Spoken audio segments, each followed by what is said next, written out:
Got a very easy man tip for you today. We are going to replace the battery in a Volkswagen fob, key fob. This specifically is a 2018 Volkswagen Atlas.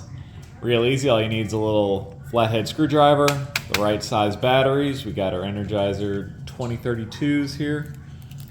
So first you gotta do, pop out the emergency key.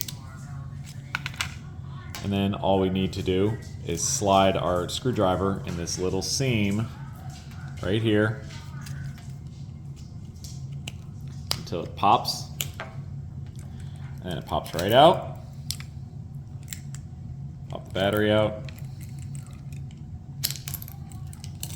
And then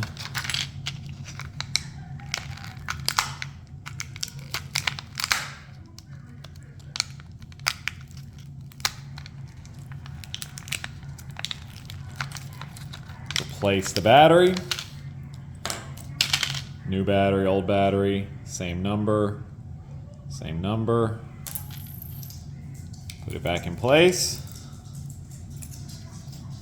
and snap it back on. That's it.